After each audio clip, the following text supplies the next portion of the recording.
today. Megan Tooley, our digital director, Matt Cohen, our creative director, and John McDonald, our CEO, are on the webinar as well. They're going to be around for questions in the Q&A as well if needed, okay?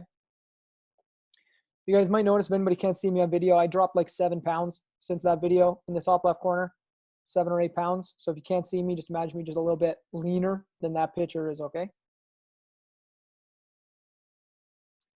Theme of the day. For admissions departments, marketing departments, 2020-21 is going to be a different year. We're going to find opportunities. We're going to find some challenges we'll talk about today. And what we want to communicate today is that this is a year where we need to be adaptable, that we need to be prepared more than ever before, more than in years past, and that we need to be ready to be accountable for some of the uncertain times that are ahead. We're going to start today. We're going to talk a little bit about some trending, both from the data side of things and then some observations that we've seen just working around the country with our partner schools. And then we're trying to leave everybody with immediate actions, things that you can do leaving the webinar tonight, tomorrow, things that you can do this summer to get ready for the fall. And then we're going to have a look at where we'd hope to be in the fall and into the new year to start having success driving admissions in the coming year. I said we're going to take questions throughout. Keep the guys on chat busy, please. We're hoping to be busy to wrap up with questions at the very end of this, okay? Want to take a moment to thank anybody from any of our current partner schools who made it today. Thank you guys very much for coming. For everybody else, if you haven't met us before, we really decided to do this webinar because we were hoping to meet a lot of you at the 2020 CASE National Leaders Conference, which obviously got canceled or postponed. So wanted to thank you again for giving us a little bit of time today, and it's good to meet you virtually, which is the new norm here today. And I didn't want to talk too much about ourselves to kick off here. What I thought I would say is that the easy way to think about Metric is that we're kind of a traditional advertising agency that sits right next to a digital advertising agency. And we've worked really hard at the agency to build our specialty in the private education sector over the last 5-6 years working with SJR and these other partner schools. We have over 10 years of experience in the education sector at the agency. And we've just found a great fit with the partner schools, and we're looking forward to some more of those opportunities down the road. Being an extension to your teams is the way I'd have you think about us. We found great fits so far, and that's really what we try to do at Metric, is fill in the gaps that your internal team can't do. So try to keep that in mind as we go through some of the work today. But we're sitting here on May 28th, beginning to talk about how to advertise in a recession, right? We're in COVID times. We don't know how long these are going to last. But one thing we do know is that coming out of it, we're going to be in a different economic reality than we have been in the years past. We wanted to start off by talking about some of the biggest challenges that we've seen that are being addressed right now, okay? And these say challenges, but this could be opportunities, because this is a group of sophisticated educators, sophisticated admissions people in here. So every time we talk about a challenge in the education sector, this could be an opportunity for this audience, because we know across the country you guys are investing in tools to continue a high level of education through online if that's what's necessary in the coming year. We're going to talk about how that fits in the campaign and the decision-making processes ahead of us in the fall and the new year. Is my child going to get the right education in the public sector in the coming year? We are going to show you some Google Trend data in a heartbeat here about how much of an increase in research is being done in the education industry. This is not a year where people are going to wait for the school bell to ring in September and send their kids. They are doing their homework about what they need to be prepared for, about what their families need to be prepared for. There's more research being done on schools right now in Canada than there has been in years past. A reality we may all be facing is that we may have less dollars to put towards marketing. That means we need to be smarter with our spends, and we need to be accountable for our results more than we have in years past, quite possibly. In our experience, and one of the things we wanted to bring up with the audience that we have here today is that our most successful schools, we've really found a good marriage between marketing and admissions teams, a good harmony. And we're hoping to show you how our process really integrates those two teams if you're representing one of those two bodies today. Also, including your head of school, getting ready as a decision-making team to be more unified in the year to come is going to be a theme of the day. So what does this all mean to everybody on the webinar today? It means that you have to be adaptable. We're going to show you how to build campaigns that are adaptable today. It means you need to have answers for the tough questions that may come your way in the next year. We're going to show you how to build tools that help you make decisions and help answer questions. It means that in uncertain times, we're going to have to make sure more than ever before that we have the right things in place to protect and support our admissions and marketing departments. That's really our goal here. And to give you a view on how this landscape is changing, as a Google partner, we're able to lean on our Google reps who really come and go. It's an interesting thing. But we were able to lean on our Google reps to give us some trending data on the education industry in Canada. We're actually going to be sending a more comprehensive document as a follow-up to this for everybody who attended today as a little bit of a thank you. But I have with me virtually here today, John Remus, one of our senior account people who's going to walk you through some of that trending data. Hey, Kevin. Thank you for that. So as Kevin was saying, our Google rep has provided us with current trends for primary and secondary schools within Canada. And even though there is uncertainty in these times, we are seeing immense growth in relevant searches. One thing here that I want to make note of is that mobile has actually overtaken desktop and accounts for more than half of all ad impressions and searches. So this shift towards mobile really highlights the importance of having that positive mobile experience. And this is something that we are going to talk about later throughout this presentation.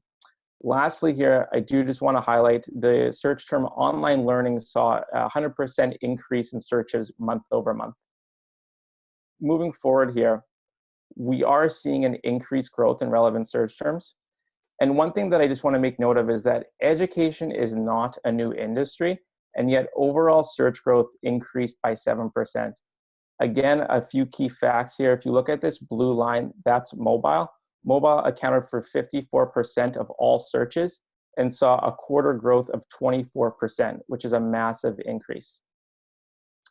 Moving forward, in addition to increased searches, we're also seeing significant increases on all ad clicks. And what ad clicks are would be clicks on Google search ads or Google display ads. So ad clicks grew by 39% comparing this quarter to last quarter, and 50% of all clicks were on mobile. This is up 33% year over year and 12% comparing this quarter to last quarter. Lastly, what we'll also see is click-through rate. That grew by 17% year over year and saw an increase on all the platforms, mobile, tablet, and desktop. So all this data, really what it's showing is the importance of having that positive mobile experience for all your marketing going forward. If I could just really summarize this, although that we are seeing so much uncertainty going on right now for the upcoming school year, your target audiences are really searching for information more than ever, especially on mobile. So this offers a huge opportunity for data-driven campaigns. Thank you very much, Mr. Remus. No problem, Kev.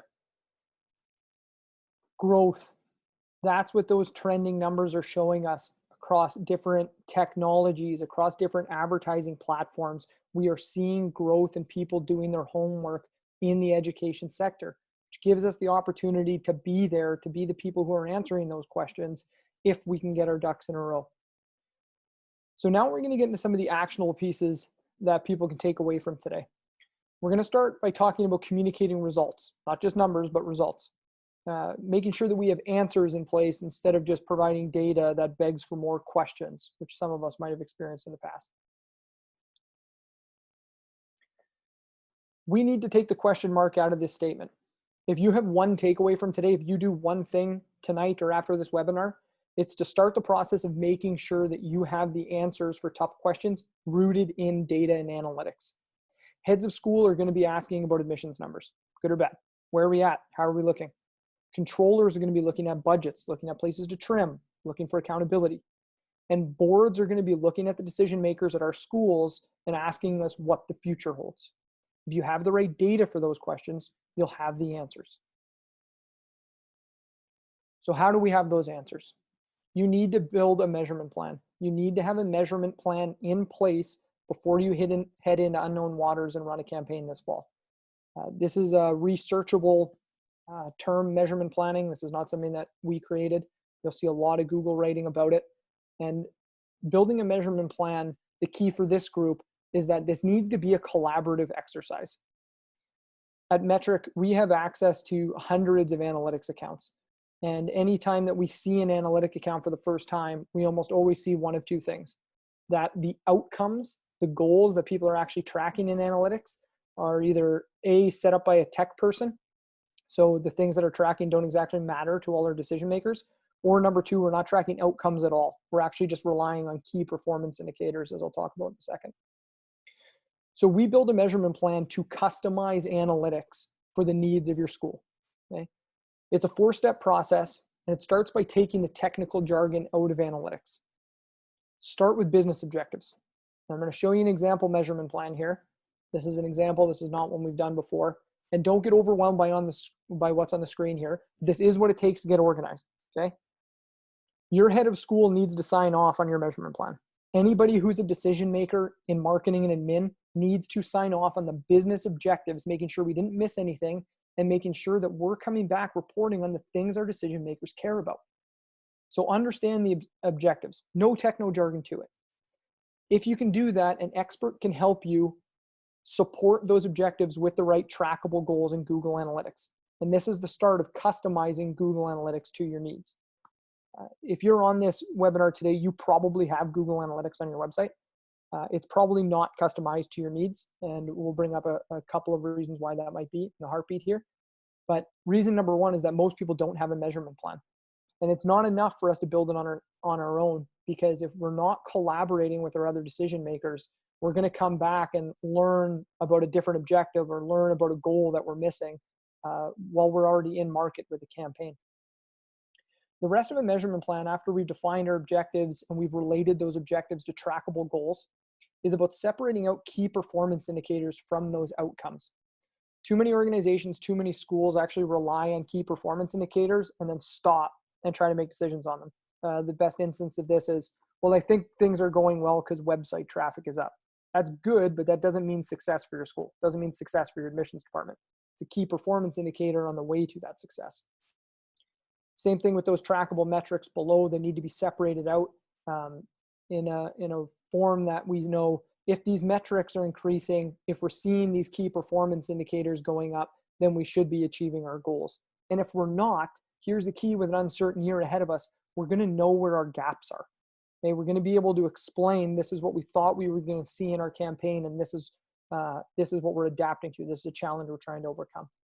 And then we'll talk about how we break down different segments for what matters to different people at a school, okay? Have a measurement plan in place before you run a campaign in an uncertain year. If you do that, we can start getting meaningful data into the hands of our decision makers. Every school has a lot of stakeholders.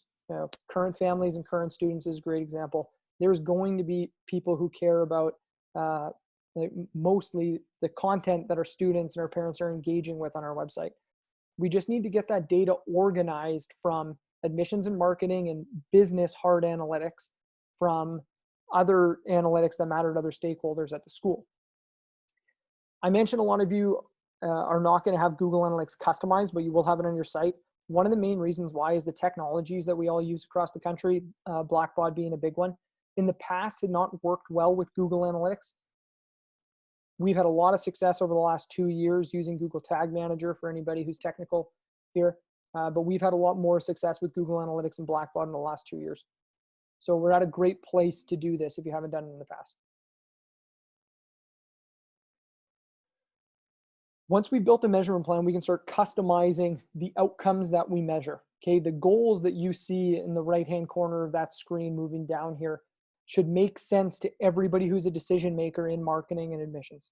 Okay, trackable phone numbers or trackable phone calls, trackable forms, the things that we actually believe, if these things happen, they're going to relate to our business objectives. They're going to be moving us forward. You can see that total goal completions number that is just below that pop down when it ends. That one number should mean success to our entire team. If that number is going up, we're getting better.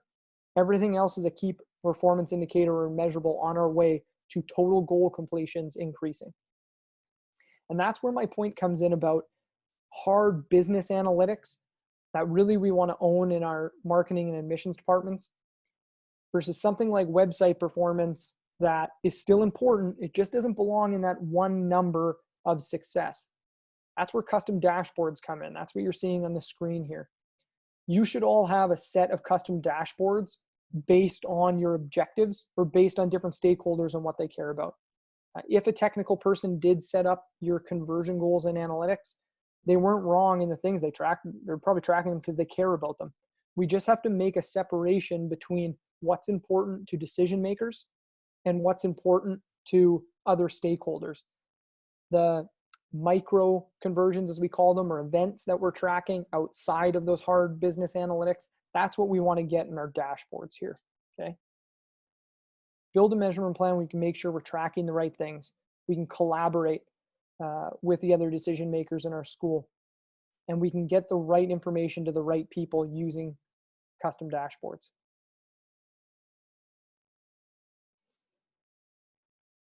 We know that 2020, 2021 is going to be a different year, okay? So if there's one thing that you take away from today, I would tell you that this is not a year to try to get by on vanity metrics like website traffic is increasing, and start getting to a place where we can see hard data that our decision makers care about, and being able to identify the gaps if things aren't going well, or find opportunities in the data as they present themselves. Which leads me to what I think is one of the most important things we've done with our schools for the last number of years, which is building insight reports, is what we call them. Insight reports are built in Google Data Studios, which is what we're looking at now. Google Data Studios is a tool that lets us pull live data from Google Analytics and other reporting sources like your school software. See the table of contents there. Imagine this report is something that we're building a template at quarterly marketing meetings with our heads of school, with our head of admissions, with our head of marketing, really trying to get to a place where we're reporting on the things that people care about. We're talking about the performance of different search or different channels in our campaigns. We're talking about key performance indicators, but always bringing it back to conversions and that hard data that we've identified as being important to ourselves.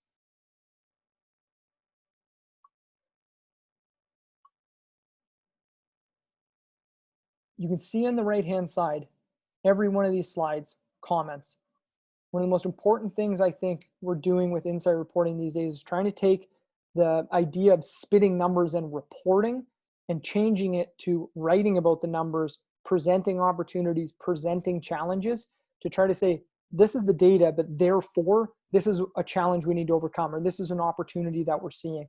Really trying to write English to the data that we're seeing on the screen.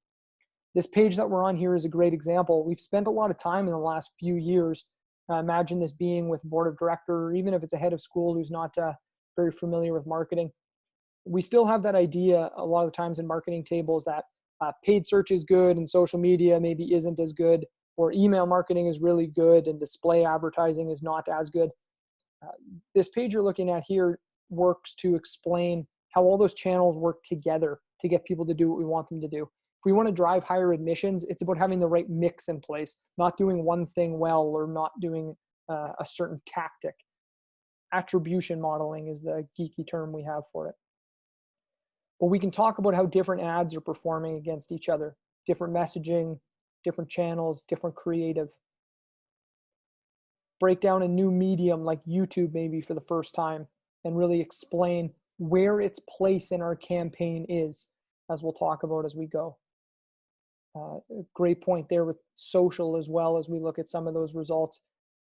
Social media has a very particular place in most of our campaigns and most of our customer journeys. It's not going to work by itself. Nothing will. And we can start to get into the behaviors of our users. Analytics is really growing in the area of behavioral analytics, demographic, and user information. So another thing we can do with insight reporting is really getting more of an analytic snapshot on who our users, who our target audience is, who are the people who sign up for our open houses, who take the action that we want them to take in advertising.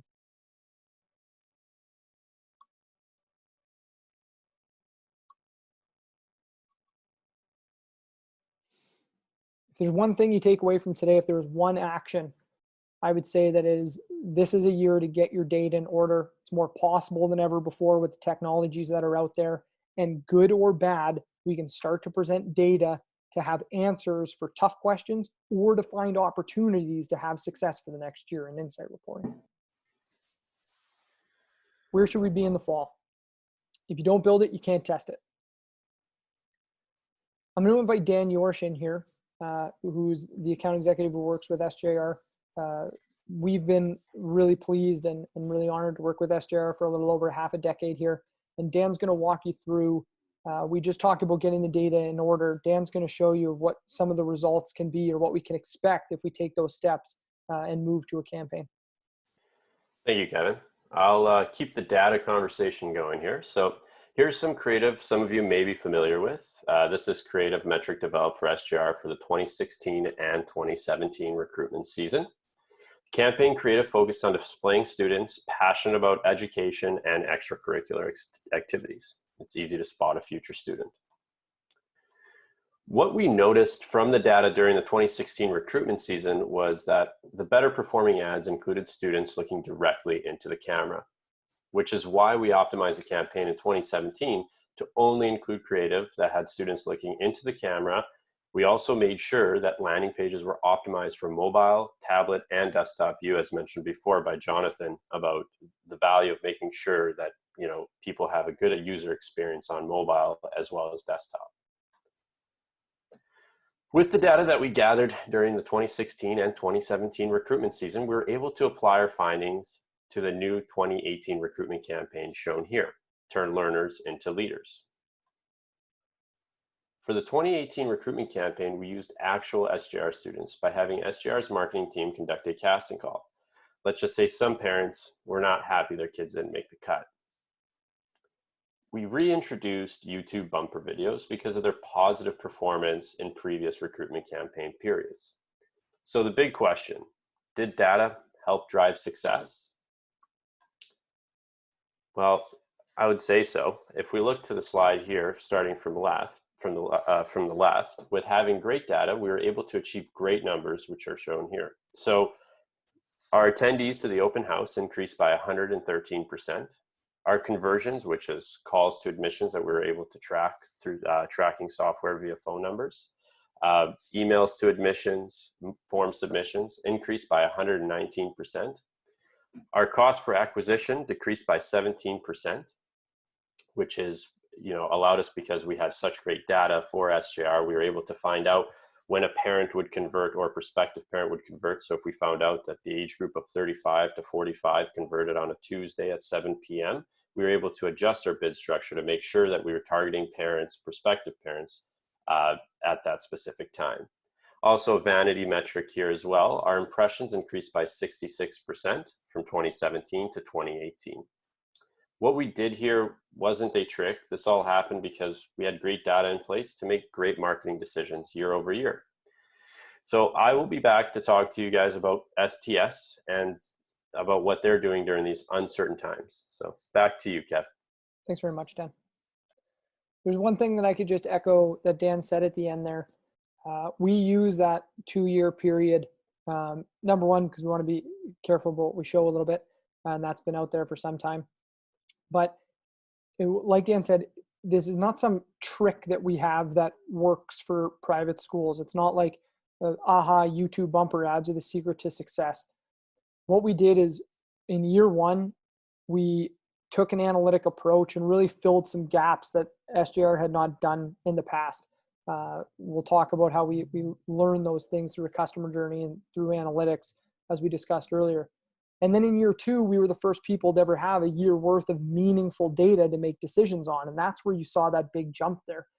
We use that scope because that's usually a situation that we walk into when we meet a private school, is that you drive a lot of good traffic, you're doing a lot of good things, but if we improve the data, we'll find a lot of opportunity and a lot of challenge, or you can if you can customize your analytics and do that yourselves. New audiences, new behaviors. Okay, so what can we do right away? Get your data right. What can we do this summer to get ready for the fall? It's we can build the tools that we need to make an adaptable campaign and market. This year, it's really important for you to clearly identify your audiences in writing. Show that you understand their motivations, their thought processes, behaviors, challenges, that you have a plan to fulfill your customer journey, as you're going to see in a minute. We've all experienced sitting around a marketing table and having to overcome decision-making based on opinions or strong opinions at a table, right? Analytics is one way to overcome opinion-based decision-making. The other way to do it is to put other tools in our toolbox as marketers and admin people to make sure that we're showing other decision makers that we're just not out here making pretty ads or reporting on numbers, that we're making decisions with our customers, with our audiences in mind. The customer journey is one of the most important tools we use. Going into the fall, you need to write out a customer journey for any audience that you're advertising to. We need to have a plan in place that when someone meets our school for the first time, and new audiences out there, right? Is my child going to get the right education next year in a public school? I've never looked into private schools before. When I reach awareness, when I see your ad, when I see your brand, when I see your school for the first time, what's the imagery? What's the messaging that you want to hit me with? What's the positioning you want to take for that audience against your competition? We need to have a plan in place to build familiarity at critical point. Whether it's content talking about how we're dealing with online learning or just information about how the school and the culture is adapting to a new environment, we want to build familiarity for our audience in a controlled way that's going to move them to consideration. Consideration is that point where someone's seen an ad, they've been to a website, maybe they've touched a landing page of ours, they've seen a billboard and been to our website, and they're just at that stage where they haven't done what we want them to do yet. They haven't signed up for an open house or a virtual tour. They haven't phoned into admissions or filled out a form to speak with somebody at admissions. The middle of this customer journey, familiarity and consideration, a takeaway for today is that if you don't have this type of plan in place for your campaign, you should be spending more in the middle of that customer journey to people that are at familiarity and consideration than anywhere else in the customer journey. This is analytical fact at this point. Somebody who's dug into your school, your culture, your content, and your website, and hasn't booked that virtual tour or hasn't become a sales lead for admissions yet, we want to spend more time, more effort, more dollars advertising that person than anybody else. They're closer to conversion, right? Conversion is all about asking the right person the right thing at the right time. Sign up today, enroll today is not an introduction we should make to somebody who's seen our school for the first time. You're going to see that in the way we approach campaigns.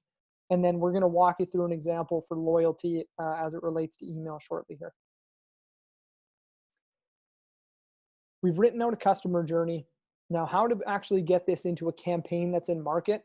A key step for us that we recommend for you is that you got to build yourself a workflow. Start to organize the ads in the different channels that your customer journey is suggesting belong at different stages in the customer journey.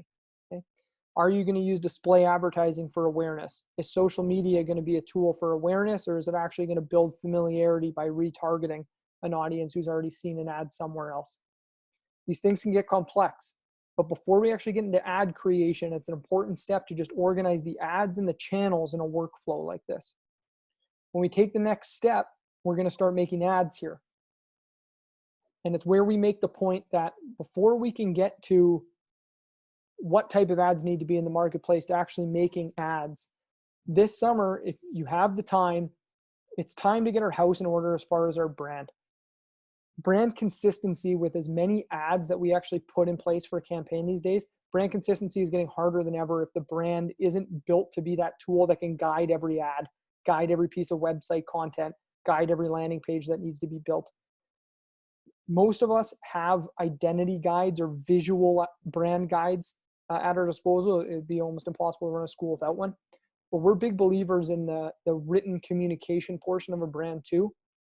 This summer, if you can spend the time to define your audience, identify your brand story, your brand positioning, key elements of messages for different audiences, it's going to make getting an adaptable campaign and market much more realistic. An example of something that we put in a brand platform is a buyer legend. I really encourage you to define all of your different audiences that you plan to advertise to, because it's going to get you considering those new audiences that we know are emerging. How do these people buy? What's their buying style? What are their conversion motivators or barriers? What are some of their worries? If you're new to looking into private education, where does bursary, scholarship, funding information fit in the customer journey? Is it the first thing you're worried about, or is it something that's going to get you to take that action and pick up the phone or give us an email address? Defining our audience, defining your buyer legends is what actually is going to allow us to make an accurate customer journey, putting ourselves in the shoes of our customers rather than trying to make decisions, from a point of, this is how I shop, or everybody has definitely experienced the person around the marketing table these days who says, well, I never click on those ads when I use a search engine. People click on them. We got to put ourselves in the shoes of the audience before we start making decisions about what goes to market. You've defined your audience, written out your customer journey, you've planned your workflow for channels and ads, and now you can start to introduce creative into the workflow. Messaging is so critical in this time.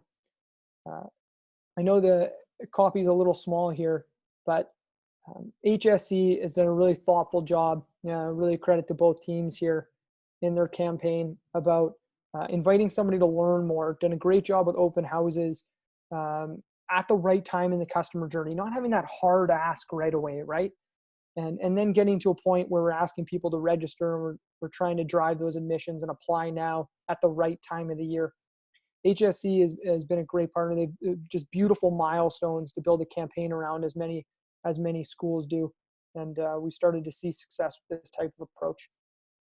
Again, going back to why it's important that this summer, how can we get a campaign that's maybe a little more complex, that's more agile, it's more adaptable in market. The type of brand consistency you see here, the type of messaging that you see here is very, very hard to do without those elements written and defined before we actually have to build the creative in the campaign. With so many people here from admissions, I wanted to just take a moment to show you guys a workflow example that's purely email, okay? Email is such an important piece of managing the funnel these days. And we're just going to take you through, this is a total example.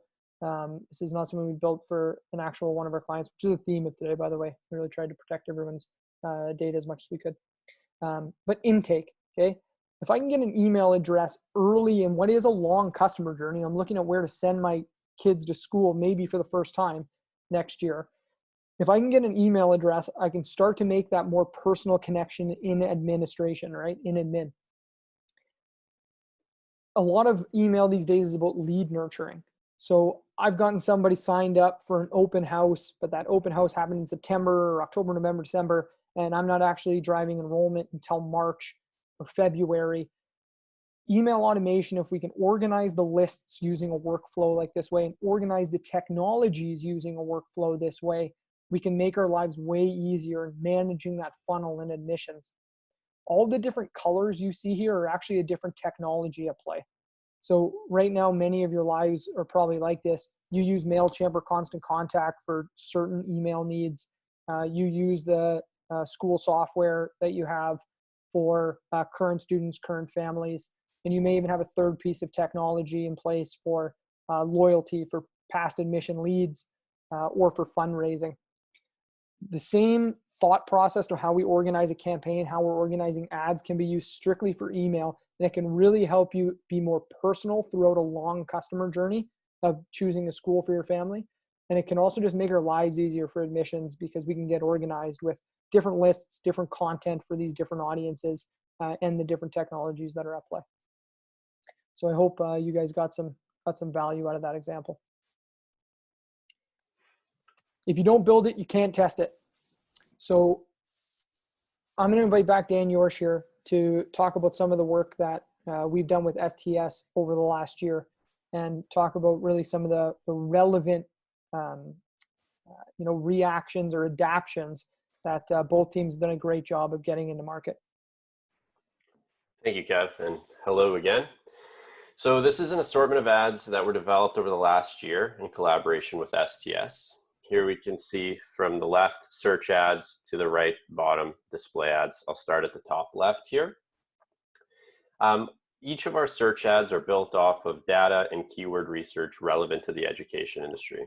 And one of the search examples here we could see that speaks specifically to smaller classroom sizes due to Alberta's government cutting education budgets last year. So this goes back to Kevin's point of trying to target that right audience at the right time. So if a prospective parent might be searching for other institutions that offer smaller classroom sizes, hopefully our search ads are the first ones to pop up. Another search ad here at the bottom is revised due to the current situation. So we had to move away from stating, join us for coffee mornings, to virtual coffee mornings. And STS hosts these coffee mornings on a monthly basis for prospective parents to kind of find out more about the school, check out the institution, and if they have any questions, they're able to ask an admissions officer that is giving the tour.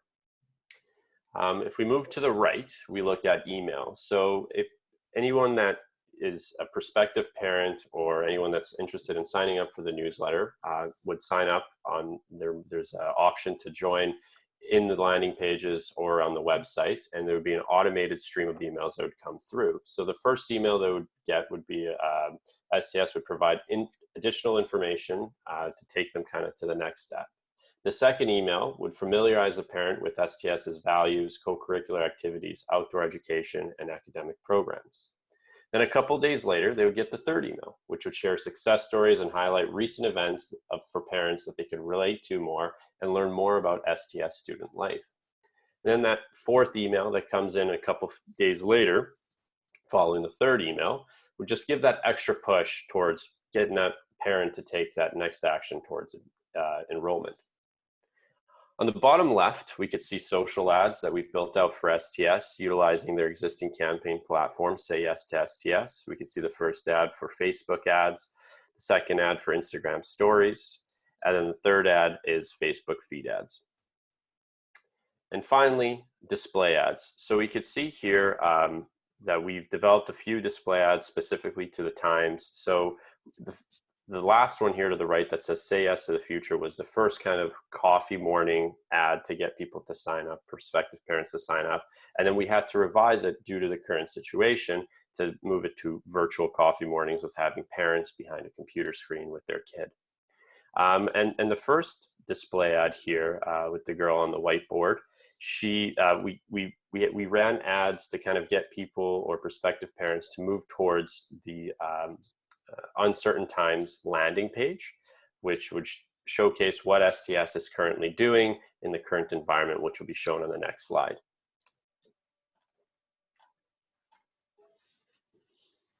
So here, Kevin will go through the STS Uncertain Times campaign landing page. At Metric, our goal is always to make different landing pages for each campaign, as each campaign has its own objective.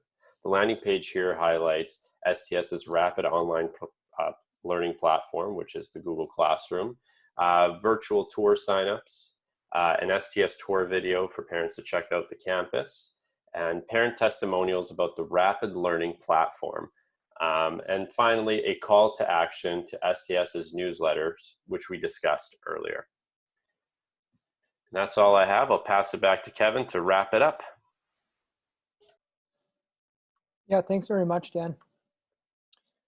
You can see how many different ads have been put in market over the course of the last year, and that's a credit to the STS team as much as it is Metric, just two good teams working together on a lot of different things. But there's a different landing page in play there for each one of those campaigns, each one of those audiences or objectives. I can't tell you how many different ways we tried to put all the work that was done in the last year, being that adaptable onto one or two slides. It was really hard. But a ton of great work done there that's going to bear fruit in the years to come. In summary here, we started this presentation by asking, how do you advertise in a recession? The three main takeaways that we have you guys take away from today is that the thing you can do immediately is you can get your data in order. It's more possible than ever. It needs to be a collaborative exercise so that decision makers are aligned and moving away from reporting to making decisions based on data. That's what we can do right away. Get your data right. In the fall, start building the tools that we can use to make an adaptable campaign in the fall and in the new year.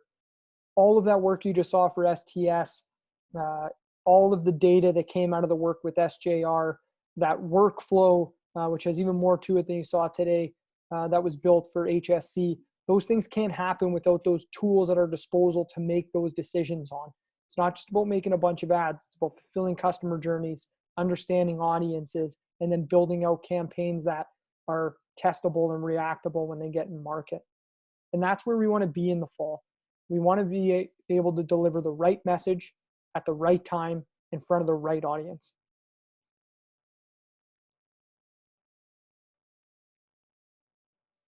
I wanted to point out as we take questions now that we promised to be up and down in 45 minutes. That's 45 minutes and 32 seconds for anybody who was keeping time, because I was. And hopefully we got some questions coming across the chat as we were going here. And if we can hang tight, we'll have a little closing after the Q&A.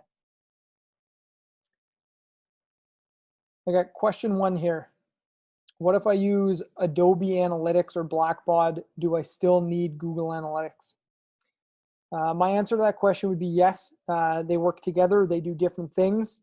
And this is what Google Data Studios is for, is bringing data from multiple sources into one report for our decision. Okay. So Google Analytics is a market leader, is the market leader in marketing analytics. A lot of the times our school softwares are going to have more funnel analytics or individual information, right? Once somebody's already become, what's becoming standard terminology is a marketing qualified lead versus sales qualified lead. So Google Analytics, especially with how important the Google advertising tools are in today's marketing mix, it's still your market leader for marketing analytics. My answer to that question, if you use Adobe Analytics or Blackbaud, do you still need Google Analytics? Yes, they do different things, and they can all be brought together in one insight report if you can use Google Data Studios to try to make decisions that way. How do you handle privacy? Second question here. How do we handle privacy when we have multiple case schools in close proximity? This is a good question. Thank you for whoever asked it. We are built for this, and we've worked very hard on putting a system in place to protect information. One of the things that Metric does differently than a lot of agencies out here or across Canada is that our account executives, all the guys you met on chat today or spoke today, they run their own books of business. So we've built what we call a tunnel system that ensures that your account executive has the exact same objectives as you do in protecting your information and winning market share. Starting with non-disclosure agreements, they're your conduit to protecting information, to protecting access to documents, you name it. We have a formal send out if anybody wants to read about that tunnel system. We do have something that we can send you on that as well. Third question here. We're used to running a lot of billboards and magazine ads. Are these still relevant? I'm glad somebody asked this, because I know analytics, they're so important to us. They lead everything that we do here. But my answer to that question is certainly. You run a lot of billboards, you do magazine ads. Are they still relevant? Yes, they have a place in your customer journey. But what I would say is that we still see a lot in this sector when we start working with schools, or when we've met schools, is that we're not looking at billboards or magazines in the view of their place in the customer journey. We're not saying, well, this is an awareness ad, and then I have a plan for familiarity and consideration to make sure I'm driving conversions. The thing that's changed is putting a billboard up or putting a magazine ad out and saying that that's advertising and we're done. It's ignoring the rest of the customer journey, and it's really missing the opportunity to collect data when somebody takes an action from seeing your ad.